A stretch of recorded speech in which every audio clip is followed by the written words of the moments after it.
அரவிந்தாக்ஸ் நேயர்களுக்கு அன்பான வணக்கங்கள். விரைவில் சிறை செல்ல போகும் தர்பூசணி பழம், இந்த டாபிக் பற்றி தான் இந்த வீடியோவில் நம்ம பார்க்க போகிறோம்.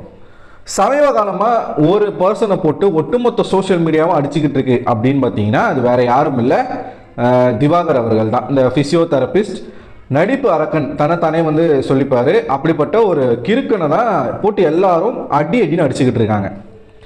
எதுக்காக அடிக்கிறாங்க அப்படிங்கிறது நமக்கு ஆல்ரெடி தெரியும், நம்ம அதை பற்றி பேசுவோம்.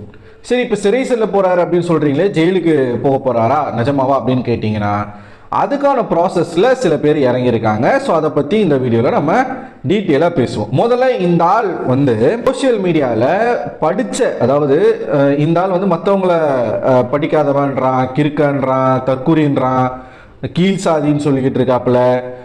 சில பேர் படித்தவனே தற்கூரியாக இருப்பான். படிக்காதவர்களை நம்ம அந்த மாதிரி சொல்லக்கூடாது. படிக்காதவர்களில் எத்தனையோ மேதைகள் இருக்காங்க. நம்ம காமராஜர் உட்பட படிக்காதவர் தான், ஆனால் எத்தனை பேரை படிக்க வச்சாரு.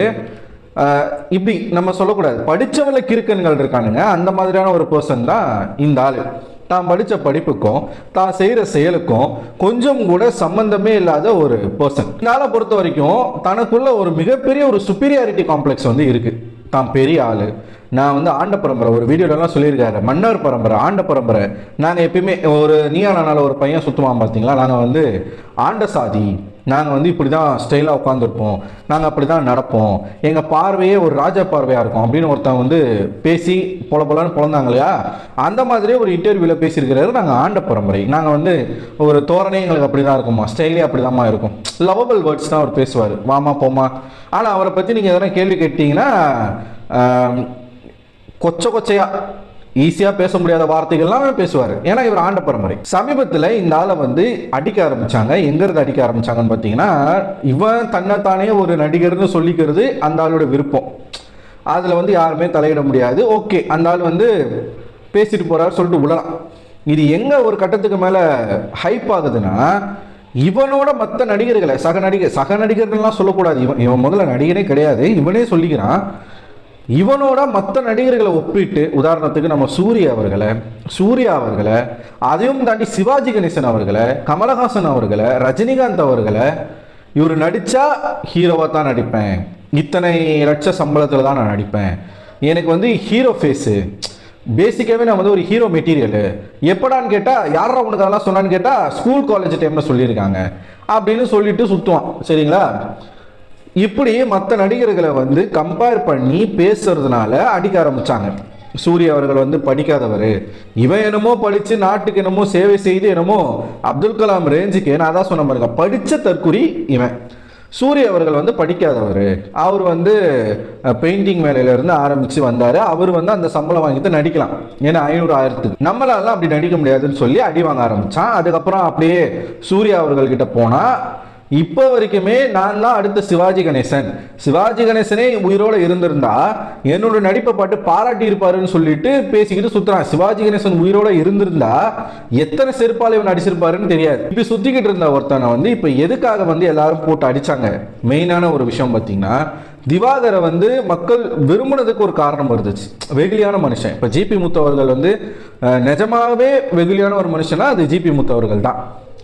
அதே கேட்டகரியில் திவாகர் தன்னை அடையாளப்படுத்திக்கிட்டாப்புல. ஸோ அதனால் ஓகே, இந்த ஆள் காமெடியாக இருக்கானே, வெகுலியாக இருக்கானே, ஒரு எப்படி சொல்கிறதுனா ஒரு தன்னைத்தானே ப்ரைஸ் பண்ணிக்கிறது மூலமாக ஒரு கான்ஃபிடென்ஸ் லெவல் இந்த ஆளுக்குள்ளே பார்த்து தெரியாதனமாக மக்கள் ஆதரித்து தொலைச்சிட்டாங்க.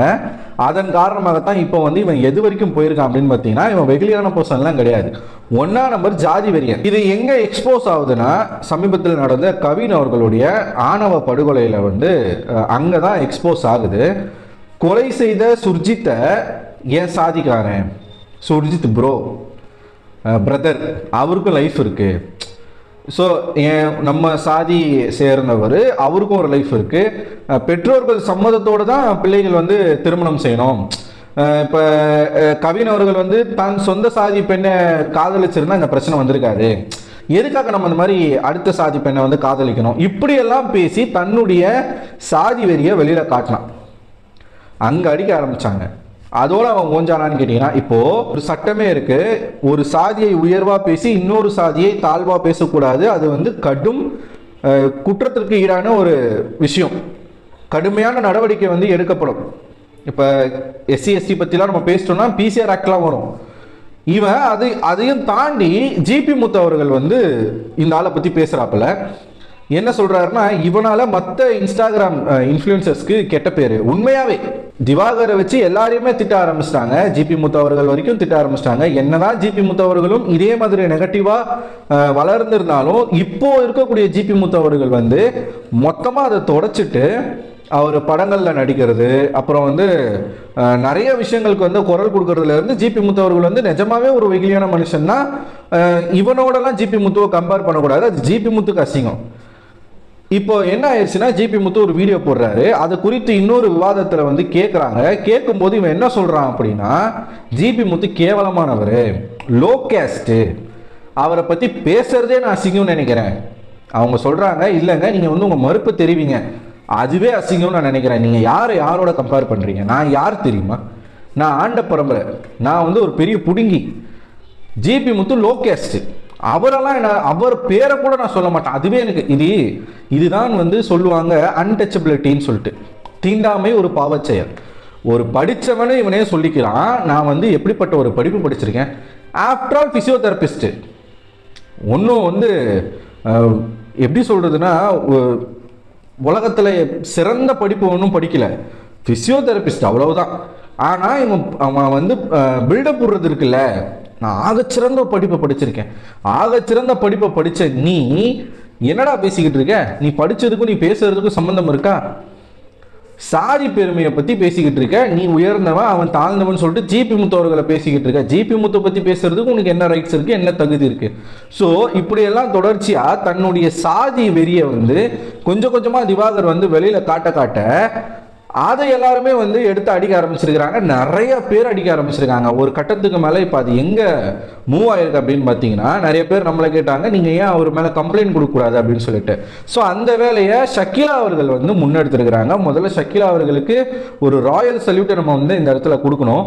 மற்ற யூடியூபர்ஸ் மாதிரி இந்த ஆளை இன்டர்வியூ எடுத்துட்டு கடந்து போகாமல் இந்த ஆள் சாதியை வைத்து பேசிக்கிட்டு இருக்காரு, இன்னொரு சாதியை இழிவாக பேசுகிறாரு அப்படின்னும் பொழுது அதை குறித்து ஒரு போலீஸ் கம்ப்ளைண்ட்டாக அவங்க வந்து கொண்டு போகிறது வந்து மிகப்பெரிய ஒரு விஷயம். அதுக்கு வந்து அவங்கள பாராட்டி ஆகணும். இதுக்கு இன்னொருத்தர் வந்து சப்போர்ட்டிவாக இருந்திருக்காரு, அகமது மீரான் அவர்கள். அகமது மீரான் அவர்களை பற்றியும் நல்லாவே நிறைய பேருக்கு தெரியும். ஸோ அந்தமானில் இருக்கார் மீரான் அவர்கள். அந்தமானில் இருக்கிற காரணத்தினால அவரால் வந்து இங்கே புகார் கொடுக்க முடியல. ஸோ மீரான் அவர்களும் ஷக்கீலா அவர்களும் இணைந்து இந்த அகமது மீரான் மூலமாக ஷக்கீலா அவர்கள் வந்து இந்த கம்ப்ளைண்ட்டை கமிஷனர் ஆஃபீஸில் வந்து இன்னைக்கு கொடுத்துருக்குறாங்க. ஸோ இது ரொம்பவே பாராட்டக்கூடிய ஒரு விஷயம். இதனால தான் நான் சொன்னேன், விரைவில் ஜெயிலுக்கு போறாரு. இப்போ ஷக்கீலா அவர்கள் கொடுத்த கம்ப்ளைண்ட்ல இதைத்தான் அவங்க மென்ஷன் பண்ணி கொடுத்துருக்காங்க. இந்த ஆள் வந்து சாதி பெருமையை பேசிக்கிட்டு இருக்காரு. ஒருத்தன் செத்து போயிட்டான், கவின் அப்படிங்கிற ஒரு பையனை வந்து வெட்டி கொண்டுட்டாங்க. ஆனா அவரை போயிட்டு சுர்ஜித்துக்கு ஆதரவாக பேசிக்கிட்டு இருக்காப்புல. சுர்ஜித் பிரதர் அப்படின்றதும், சுர்ஜித் வந்து அவருக்கு ஒரு லைஃப் இருக்கு அப்படிங்கிறதும், ரெண்டு பேருக்குமே வந்து இழப்பு வந்திருக்காது. இழப்பு இல்லை, ஒருத்தர் செத்துட்டான் அந்த இடத்துல இவனுக்கு சாதி பெருமை கேட்குது. திவாகர் அப்படிங்கிற இந்த நபர் வந்து சமுதாயத்துக்கு ரொம்ப ரொம்ப ரொம்ப ஆபத்தான ஒரு விஷ கிருமி. இந்த கிருமியை உடனடியாக அழிக்கணும் அப்படிங்கிறது தான் வந்து எல்லாருடைய நோக்கமாகவும் இருக்கு. இன்னொரு இடத்துல நான் ஒரு வீடியோ பார்த்தேன். அந்த வீடியோவில் வந்து என்ன நடக்குது அப்படின்னு பார்த்தீங்கன்னா, பிசியோதெரப்பி அப்படிங்கிற அந்த ஒரு டிபார்ட்மெண்ட்டையே இந்த ஆள் வந்து அசிங்கப்படுத்திக்கிட்டு இருக்காப்புல. அதுக்கு எதிராகத்தான் ஆக்ஷன் எடுக்கணும். இப்போ இந்த ஆள் மேல துறை ரீதியான நடவடிக்கையை யார் எடுத்திருக்கணும்? Physiotherapist union எடுத்திருக்கணும். ஆனால் நாங்கள் பிசியோதெரபிஸ்ட் யூனியன் சொல்லிட்டு ஒரு 3 பேர் வந்து ஒரு வீடியோ வந்து கொடுத்துருக்குறாங்க. அதில் என்ன சொல்றாங்க அப்படின்னு பார்த்தீங்கன்னா, பிசியோதெரப்பி டிபார்ட்மெண்ட்டை பற்றி இழிவாக பேசிக்கிட்டு இருக்காங்களாம். யார்? நம்மலாம். இவனுங்க திவாகருக்கு ஆதரவாக ஒரு மீடியா ப்ரெஸ் மீட்டை வந்து நடத்தியிருக்கானுங்க. அதில் என்ன சொல்கிறாங்கன்னா, திவாகரை வந்து கேள்வி கேட்குறன்ற பேரில் யாரெல்லாம் ஃபிசியோதெரபிஸ்ட் துறையை வந்து நீங்கள் இழிவாக பேசுகிறீங்களோ அவங்க மேலெல்லாம் நாங்கள் நடவடிக்கை எடுப்போம் அப்படின்னு சொல்லியிருக்கிறாங்க. அதில் ஒரு வார்த்தையை நான் நோட் பண்ணேன், திவாகர் சாரம். திவாகர் சார் ஃபிசியோதெரபிஸ்ட்னா ஒரு ஃபிசியோதெரபிஸ்ட் தானே சொல்லிப்பார், அப்படித்தானே சொல்ல முடியும். நீங்கள் அவரை வந்து கிண்டல் பண்ணுற பேரில் ஃபிசியோதெரபிஸ்ட் டிபார்ட்மெண்ட்டே நீங்கள் வந்து கேலி செய்கிறீங்க அப்படின்னு இன்னொரு படித்த தற்கூறி தான் இந்த கூட்டம். இந்த 3 பேரை பார்க்கும்போது எனக்கு காரி மூஞ்சில் துப்புணும் தான் தோணுச்சு. யாரை கண்டிக்கணும்? திவாகரை கண்டிக்கணும். ஆனால் இவனுங்க என்ன பண்ணுறானுங்கன்னா, மற்றவங்களும் சொல்கிறாங்க, யாரும் பிசியோதெரபிஸ்ட் டிபார்ட்மெண்ட்டை கலாய்க்கல, பிசியோதெரபிஸ்ட் துறையை வந்து இழிவா யாரும் பேசல. இந்த ஆளு தன்னை பிசியோதெரபிஸ்ட்னு சொல்லிக்கிட்டு ஆக சிறந்த ஒரு விஷயமா அதை ப்ரொஜெக்ட் பண்ணி, நான் அப்படிப்பட்ட ஒரு படிப்பை படிச்சிருக்கேன், அதனால எனக்கு யாரும் ஈக்குவல் இல்லைன்னு சொல்லும் பொழுதுதான் பிசியோதெரபிஸ்ட் ஒன்றும் அவ்வளோ பெரிய படிப்பு இல்லை அப்படிங்கிற ஒரு கொஸ்டினை நம்ம அங்கே வைக்க வேண்டியிருக்கு. அண்ட் யாரும் அவருடைய ப்ரொஃபஷனை பற்றி பேசலை, திவாகருடைய செயல் குறித்து தான் எல்லாருமே பேசிக்கிட்டு இருக்காங்க. ஆக்சுவலாக இவனுங்க வந்து என்ன பண்ணணும், துறை ரீதியாக திவாகர் வந்து இந்த மாதிரி பிசியோதெரபிஸ்ட்னு தன்னை அடையாளப்படுத்திக்கிட்டு சோசியல் மீடியாவில் இந்த மாதிரி அவதூறுகளை வந்து பரப்பிக்கிட்டு இருக்காரு. அந்த ஆளோட வீடியோஸ்லாம் நீங்கள் பார்த்தீங்களா இல்லையா? அவர் வந்து பிசியோதெரபிஸ்ட் பண்ணுற வீடியோலாம் நிஜமான ஒரு பிசியோதெரபிஸ்ட் போட்டு பொழந்து இருக்கிறாரு. அதெல்லாம் ஒழுங்கான ப்ராப்பரான ட்ரீட்மெண்ட் அந்த ஆள் கொடுக்கறது. இதை குறித்தெல்லாம் இவனுங்க பேசல. ஸோ எனக்கு தெரிஞ்சு இந்த 3 பேரும் யாரா இருப்பாங்க தெரியுமா? திவாகருடைய சேம் கேஸ்டா இருப்பாங்கன்னு நினைக்கிறேன். ஸோ இங்கே சாதிக்காகத்தான் இன்னொருத்த வந்து நிற்கிறானே தவிர்த்து மனுஷனுக்காக ஒருத்தனை வந்து நிற்கல. இதே மாதிரி இன்னொரு பிசியோதெரபிஸ்ட் போட்டு திவாகர் அடிச்சுக்கிட்டு இருக்கும் போது இந்த 3 பேரும் திவாகருக்காக, திவாகர் சாருன்னு சொன்னானுங்க பார்த்தீங்களா, அங்கத்தான் நான் விழுந்துட்டேன். அங்கத்தான் இவனுங்க யாருன்னு நமக்கு வந்து தெரியுது. ஸோ இந்த மாதிரி ஒரு கூட்டம் திவாகருக்கு சப்போர்ட் பண்றதுக்கும் இருக்கு. இன்னொரு பக்கம் பார்த்தீங்கன்னா ஜிபி முத்து அப்படிங்கிற ஒரு நபரை லோ கேஸ்ட்னு சொல்லி திட்டிருக்கிறாப்புல. இன்னொரு பக்கம் பார்த்தீங்கன்னா இதே திவாகர் வந்து ஜிபி முத்து அப்படிங்கிற இன்னொருத்தரை லோ கேஸ்ட்னு சொல்லி திட்டிருக்கிறாரு, அவமானப்படுத்தியிருக்கிறாரு, அவர் சாதி பெயரை குறித்து இழிவாக பேசியிருக்கிறாரு. ஜிபி முத்துடைய அந்த சமுதாயம் இருக்கு இல்லையா, அவங்க எல்லாம் மௌனம் காக்குறாங்க. ஸோ இங்கே பார்ஷாலிட்டி அப்படின்னு ஒன்று இருக்கு பார்த்தீங்களா, இதை வந்து சமுதாயத்தில் இதுவும் ஒரு மிகப்பெரிய ஒரு ஏற்றத்தாழ்வு தான்.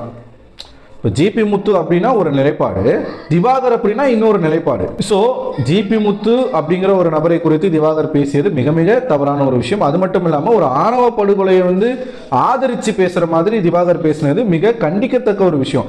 இது ரெண்டுமே குறித்து கம்ப்ளைண்டாக கொடுத்துருக்குறாங்க. விரைவாக காவல்துறை இந்த ஆள் மேலே நடவடிக்கை எடுக்கணும். இல்லைன்னு வச்சுக்கோங்களேன், போகிற இன்டர்வியூலாம் அவன் இதே தான் பேசிக்கிட்டு இருப்பான்.